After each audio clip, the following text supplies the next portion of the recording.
ನೋಡಿ ಈಗ ರೇತಸ್ಸು ಒಳಗೆ ವೀರ್ಯ ಅನ್ನೋದನ್ನು ನಾವು ಚೆಲ್ಲೇಬಾರ್ದು, ಇದು ಅದು ಹೋದರೆ ನಮ್ಮ ಎಲ್ಲ ಜೀವ ಶಕ್ತಿಗಳೆಲ್ಲ ಕುಂದುತ್ತೆ ಅನ್ನೋದ್ರೆ ಅದಲ್ಲ, ಎಂಥದ್ದು ಇಲ್ಲ.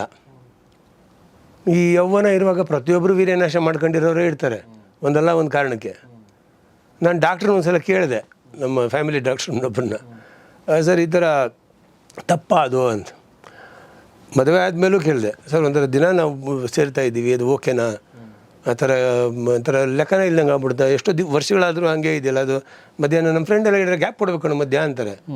ಆ ಥರ ಎಲ್ಲ ಇತ್ತು, ಆ ಥರ ಇಲ್ಲ ಅಂತ. ನೋಡಿ ಸರ್, ನಿಮ್ಮ ದೇಹದಲ್ಲಿ ಎಷ್ಟು ಶಕ್ತಿ ಇದೆಯೋ ಅಷ್ಟು ದಿವಸನೂ ಎಂಜಾಯ್ ಮಾಡ್ತಾ ಇರಿ. ಅದೇ ಒಂದು ಸಲ ಹೇಳುತ್ತೆ ಸ್ವಲ್ಪ ಸಾಕಪ್ಪ ಅಂತ, ಅವಾಗ ನಿಲ್ಲಿಸಿ. ಅದ್ರ ಬಗ್ಗೆ ನೀವು ಲೆಕ್ಕಾಚಾರ ಹಾಕೋದನ್ನು ಬಿಟ್ಬಿಡಿ ಅಂದರು. ನೀವು ಲೆಕ್ಕಾಚಾರ ಹಾಕೋದಲ್ಲ ಅದು. ನಿಮ್ಮ ದೇಹ ಅಲೋ ಮಾಡೋ ದಿವಸ ಎಂಜಾಯ್ ಮಾಡಿ. ಆಮೇಲೆ ಅದೇ ಸುಸ್ತಾಗೋದು, ಸ್ವಲ್ಪ ಬೇಡಪ್ಪ ಇವಾಗ ಸ್ವಲ್ಪ ರೆಸ್ಟ್ ಕೊಡೋಣ ಅಂದರೆ ಆವಾಗ ಮಾತ್ರ ಅದ್ರ ಮಾತು ಕೇಳಿ.